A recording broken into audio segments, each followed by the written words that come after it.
80% of all global trade travels by sea, and the ships carrying it account for 3% of global greenhouse gas emissions.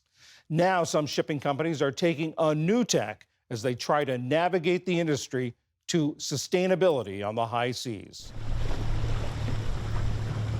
It might look like an old school tall ship, but this vessel is charting a new course. We always use the sail and only the sails. I mean, we don't use the engine, even in really bad weather. Jan Jourdain is the captain of the high-tech cargo carrier Grain de Sail 2.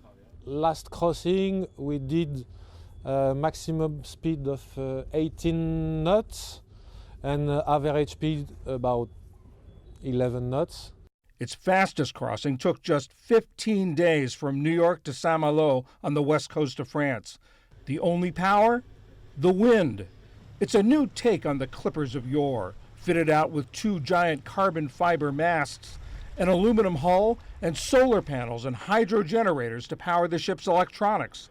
Jacques Barrault founded the Grain de Sail with his twin brother Olivier. They used profits from their chocolate and coffee business in France to build their first sail-powered cargo ship. The position of the Grand Sail fleet is to be at minus 90% compared to the usual carbon footprint. That's less than 2 grams of carbon emissions per ton per kilometer. By comparison, the most efficient container ships on the sea today emit 10 to 40 grams of CO2. An airplane emits as much as 800 grams per ton.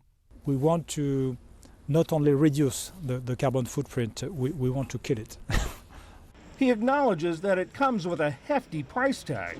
The cost of the transportation, when you want to be compatible with the environment, it's more expensive, but that's the normal price is here.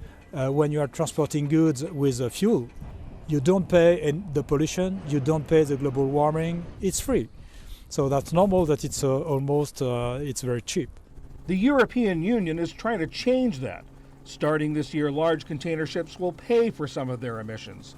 About 165 cargo ships around the world already use some wind power to save fuel. The regulatory pressure could make wind more appealing. The Grain de Sail 2 is half the length of a soccer field and carries up to 350 tons of cargo. Not much compared to the hundreds of thousands carried by some diesel-powered ships.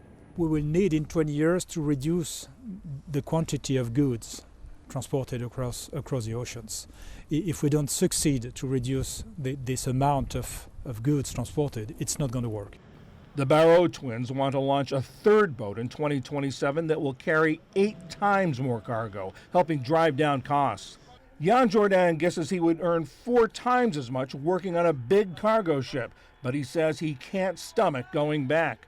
He's got something besides money putting wind in his sails. I also do it for my son, for him to be proud of what I did, maybe. Hey, Daddy, what did you do to improve the situation? Well, I did my best to make my job in a clean way.